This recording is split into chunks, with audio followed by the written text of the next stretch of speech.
Christmas is canceled for you, my dad announced at the family gathering, all because I refused to co-sign a $50,000 loan for my sister's boutique. I didn't argue, just nodded, took a deep breath, and left the room. The next morning, they woke up to frozen accounts, locked credit cards. When my father said, "Christmas is canceled for you," it felt like one of those over-the-top moments you see in movies. The room had fallen silent. Just the faint hum of the central heating and the soft clink of my sister's perfectly manicured fingernails on her glass. I didn't argue. I didn't try to reason with him, or even ask for an explanation. I just nodded, took a deep breath, and walked out of the room, letting the heavy oak door swing shut behind me. It all started when Evelyn decided she needed another $50,000 for her latest boutique project. It was going to be her big break, an exclusive, high-end fashion line she'd been hyping for months. She wanted me to co-sign the loan because her credit was a mess, and my father's finances were too tied up in other investments to take on any more risk. I had my doubts, not just about the deal, which felt like another one of her whims, but about getting involved in her financial mess. You see, Evelyn had always been the star of our family.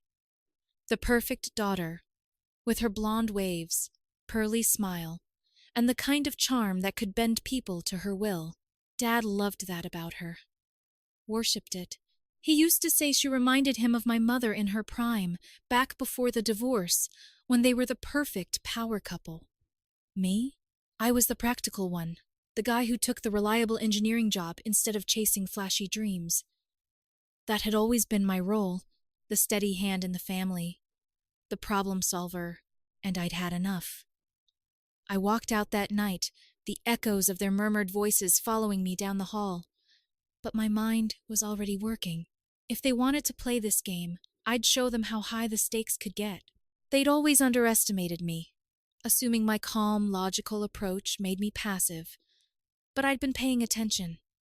I knew the structure of our family finances better than anyone. The next morning, I worked quickly. I logged into the joint accounts I'd helped set up years ago, when Dad still trusted me enough to handle the paperwork for his various ventures. I froze the main checking account, locked down the investment portfolios, and redirected some automatic withdrawals to my own emergency fund. I even froze the credit cards I knew Evelyn relied on for her lavish spending. It was all perfectly legal. I was a partner and shareholder in some of these accounts, and I had every right to protect my investments. At 9 a.m., my phone started buzzing. Evelyn, as expected, was the first. A rapid-fire series of angry texts demanding to know why her card was being declined at her favorite brunch spot. I could almost picture her sitting in an overpriced cafe, eyes widening as the waitress leaned over to discreetly inform her that her payment hadn't gone through. I ignored her. Then my father arrived, less frantic, more controlled, but with an edge I hadn't heard in years. He called twice, then switched to text. "We need to talk. Call me." I didn't. I let the messages pile up, the notifications light up my screen as I sat in my small, impeccably organized apartment, sipping my morning coffee. I didn't want to ruin them, just force them to stop seeing me as their safety net, to make them realize that I wasn't just an accessory to their perfect little family machine. I took a deep breath and watched the sun break through the morning mist outside my window. It felt good. Maybe a little too good, if I was honest. I'd crossed the line, and I knew it. But part of me wanted to see how far they'd go to pull me back. I had a feeling this was just the beginning. By the afternoon, my phone had gone silent. No more texts, no missed calls, just an eerie, heavy silence that I knew meant my father was planning his next move. He never reacted out of pure emotion. That was Evelyn's specialty. Dad preferred to hit back after he'd had time to plan his counterattack, and I'd just given him all the motivation he needed. That night I got a call from my Aunt Linda. She rarely called me, so I answered right away. Her voice was firm, controlled, the kind of tone people use when they're trying to keep their own anger in check. She didn't waste time on small talk. "Ethan, I just got a call from your dad. He says you're acting out and have some kind of He's spinning this story about you sabotaging Evelyn's business and putting everyone in financial jeopardy. He even implied that you might be unstable. I closed my eyes, feeling the frustration in my chest. I should have seen this coming. He was already trying to isolate me, to paint me as the unreasonable one. It was a classic move. Turn the family against the black sheep, make them question my stability. Linda, that's not what's happening. He's just mad that I wouldn't sign off on another one of Evelyn's money pits. She hesitated, her silence long enough to let me know she was weighing her words. You know how he is. Just be careful, Ethan. He won't take this lightly. I thanked her for the warning, but by the time I hung up, my mind was already racing. If my father was trying to make me look unstable, it meant he was serious about turning the rest of the family against me. And he was good at it. The man had spent decades mastering the art of manipulation. The next day, I got a text from my cousin Mark. Hey man, just checking in. Heard some stuff from your dad. You good? I just replied, yeah, all good. Just a family thing. But it wasn't just a family thing. I knew it. My father had crossed the line by trying to smear my name, and I couldn't just sit back and let him spin his version of the story. I started making phone calls, quietly reaching out to a few family members I still trusted. I explained what was really going on, that I wasn't some unstable, reckless son trying to burn down the family, but a guy who had finally had enough of being taken for granted. It was exhausting playing this quiet game of damage control while trying to keep my own life in order. I still had my job, my friends, my own goals, and I refused to let my father's plans drag me down. But the more I pushed back, the clearer it became that it wasn't just about the money or the boutique anymore. He wanted control, complete, unquestioning control. That night, I finally broke my silence and sent my father a single text message. I know what you're doing. It won't work. No reply. Just the same heavy silence. But I knew him well enough to understand that silence was never a good sign. I spent the next few days preparing, quietly moving my own funds into safer, more private accounts, and severing a few remaining financial ties I had to the family business. I started documenting everything. Screenshots, emails, account balances, anything I might need if things got ugly. I could feel the tension building, like the low rumble of an approaching storm. And deep down, I knew this was only the beginning. My father wasn't going to stop until he felt like he had me back under his control, or until he pushed me out of the way completely. Either way, I had to be ready. By the end of the week, the whispers had spread. I could feel it in the way my extended family began to treat me. Their voices a little more strained when we spoke, their messages a little shorter. My Aunt Linda, who at first warned me, had gone silent, and my cousin Mark had stopped responding to my texts altogether. My father's plan to isolate me was already in motion. Then came the first real blow.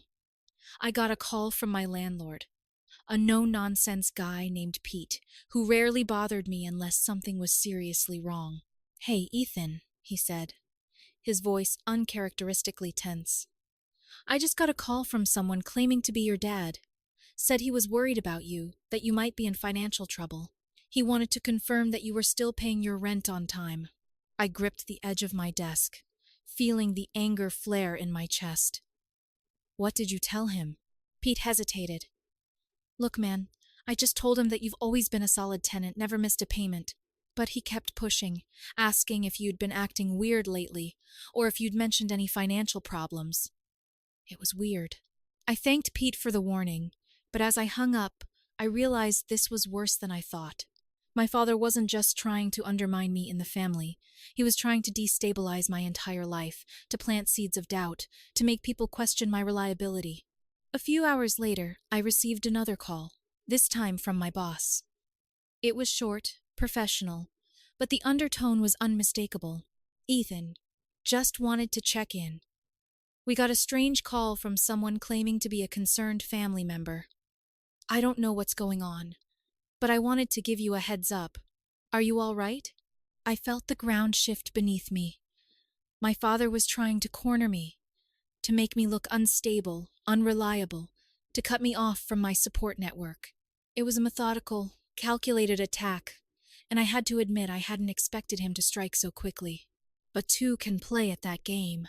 That night, I sat down at my kitchen table surrounded by a mess of bank statements, contracts, and printouts. I opened my laptop and began drafting a detailed letter to my family. Not an angry, emotional rant, but a clear, factual account of what had really happened. I laid out the financial history, the loans, the failed businesses, the manipulation, everything I'd quietly tolerated over the years. I included copies of my co-signing refusals, proof of Evelyn's previous bankruptcies, and a record of the money I'd personally invested in her businesses without ever getting paid back. Then I went a step further. I sent copies of this letter to my aunts, uncles, and cousins, the people I knew my father would eventually reach out to in his campaign against me. I included screenshots of his most recent attempts to interfere with my finances and a carefully worded message about why I had taken the steps I had. I wanted them to see the full picture before he twisted it any further. When I hit send, I felt a strange mixture of relief and fear. I just declared open war on my father's story, and I had no idea how it would play out. The next morning, my phone buzzed with a single text from my father. "You made a mistake. Don't make it worse for yourself." I let out a slow breath, the faintest hint of a smile on my lips.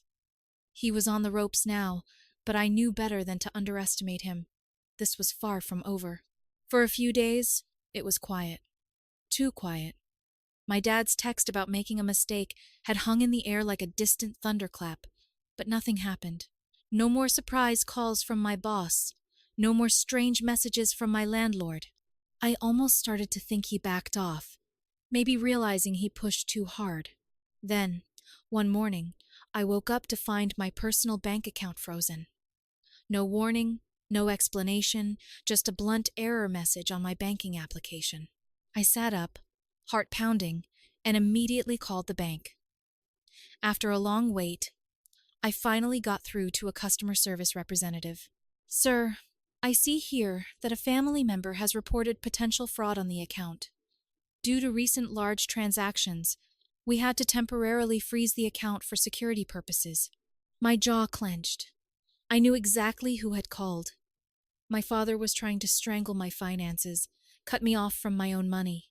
I spent the next hour untangling the mess, sending in verification documents, and confirming my identity. It was a frustrating, humiliating process, but by the end of the day I had the account unfrozen. But this move made one thing clear. My father wasn't backing down.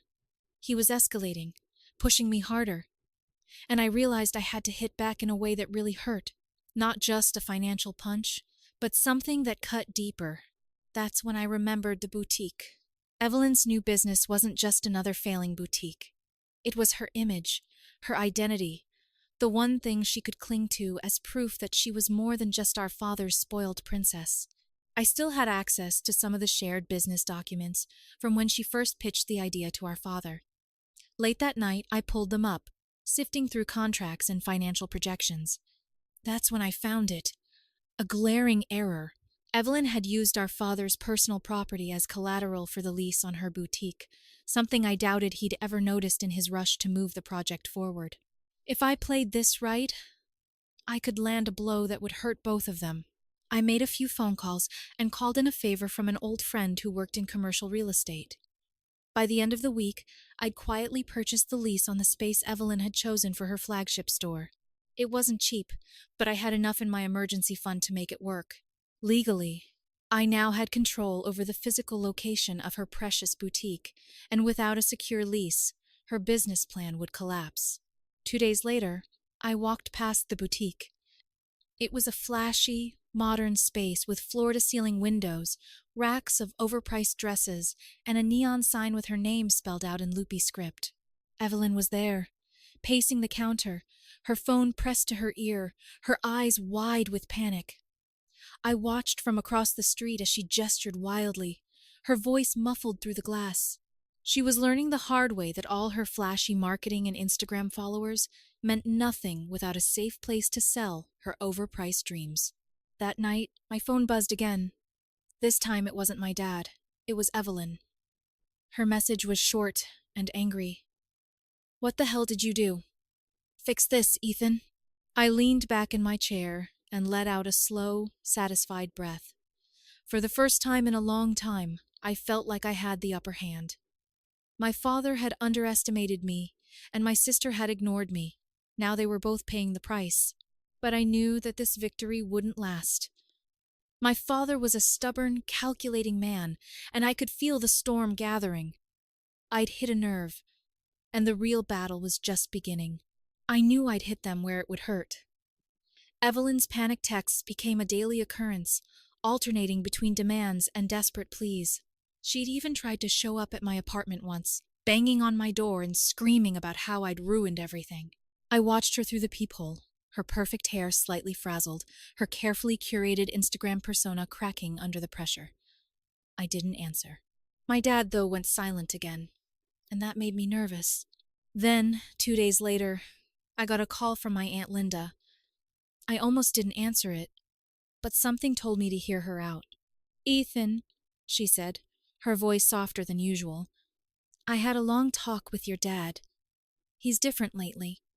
I think you really shook him up." I felt a flicker of satisfaction, but kept my tone neutral. "How so?" "He's been talking about how he's just trying to protect the family, how you're throwing everything away out of spite, but then he said something strange. He hinted that he's willing to cut you off completely. Not just financially, but from the family. Like permanently." I paused, gripping the phone a little tighter. "What does that even mean?" "I'm not sure," she admitted. "But I have a feeling he's planning something drastic. Just be careful." I thanked her and hung up, my mind racing. My father was a control freak, but this felt different, desperate even. Whatever he had planned, it felt final. The next morning, I received an email from the family's legal team. It was a carefully worded, coldly professional letter stating that I was being formally removed as a beneficiary of the family trust. My father had cut me out, legally severing any remaining financial ties. I was effectively disowned. For a long moment, I just sat there, staring at the screen, feeling a mixture of relief and anger. He'd really done it. He'd chosen to protect Evelyn's fragile little empire over his relationship with his only son. But then, as I sat there in the morning light, a strange calm came over me. This was what I had wanted, wasn't it? To be free of their manipulations, their demands, their constant sense of entitlement. They'd drawn the line, and I was finally on the other side. Later that afternoon, I received a final text from my father. "I hope you're happy, Ethan. You're no longer my son." I read it twice, then deleted it without replying. I called Aunt Linda that night and thanked her for everything. She promised to keep in touch, and I believed her. A few other relatives reached out as well, quietly offering their support. They'd seen enough of my father's power plays over the years to understand what had really happened. As I hung up the phone and looked out over the city from my small, cluttered apartment, I felt a strange sense of peace. I had lost a family, but I had gained something I hadn't felt in years: freedom. In the weeks that followed my father's last message, the chaos slowly subsided. My phone stopped buzzing with his thinly veiled threats and Evelyn's desperate pleas. I no longer had to worry about surprise calls from my landlord or uncomfortable conversations with my boss. For the first time in years, my life felt like my own. Then, one morning, I received a letter. Not an email, not a text, but a real handwritten letter in a thick cream-colored envelope with the family crest stamped on the back. It felt like something out of a courtroom drama. Inside was a single sheet of paper. The handwriting was my father's. Bold, precise, the kind of writing that demands attention. "Ethan, you have made your decision. Consider this my final word on the matter. You are hereby removed as a beneficiary from all remaining family trusts and businesses.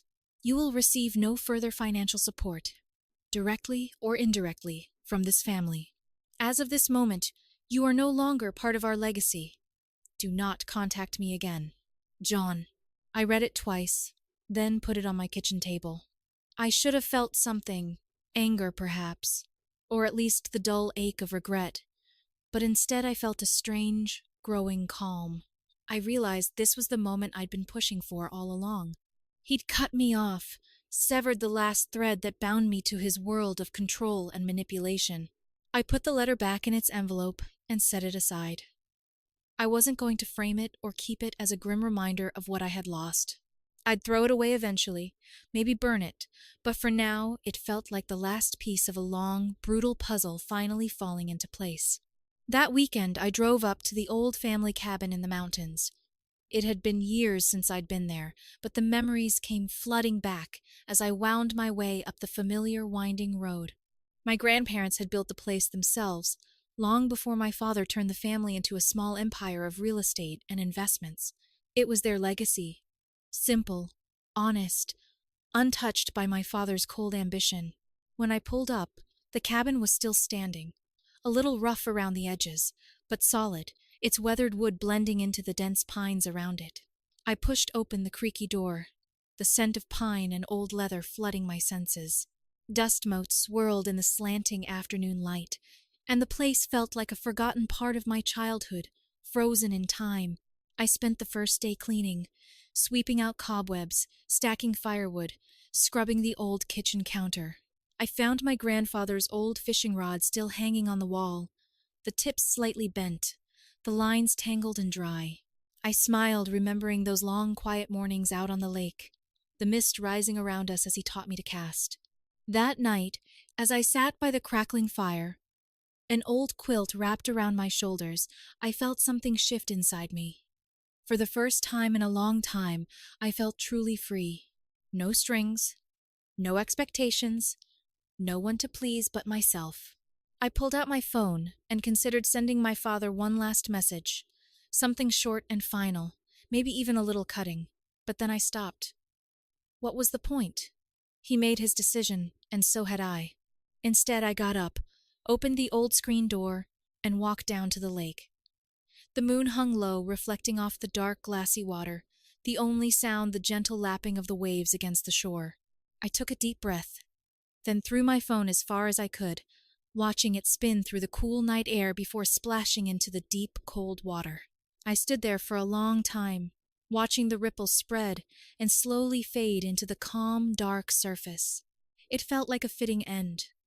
A small, final rebellion against the grip my father had held on my life for so long. As I walked back to the cabin, the night air crisp and cool against my skin, I felt a strange, powerful peace settle over me. I had no idea what the future held, but for the first time in years, it felt like it truly belonged to me. A few months after my last break from the family, I'd settled into a quiet, satisfying routine at the cabin. I'd taken up fly fishing again, rebuilt the old dock, and even started a small vegetable garden.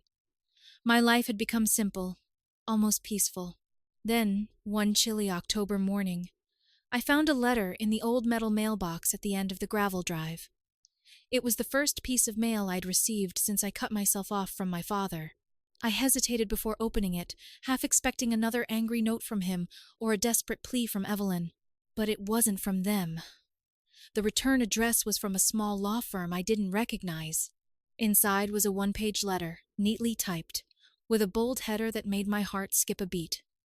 Notice of inheritance. Apparently my grandfather had left me something in his will. A detail that had somehow slipped through the cracks when my father took control of the family estate.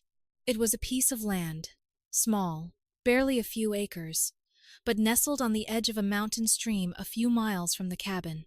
As I read the letter, I realized that my grandfather had quietly set this land aside for me, carving it out of the main estate before my father could get his hands on it. It was his way of making sure I would always have a place to call my own, no matter what happened to the rest of the family. I looked out at the mist-shrouded lake, the morning sun just starting to burn through the mist, and felt a strange, unexpected warmth in my chest. It seemed that even in the end, my grandfather had found a way to look out for me.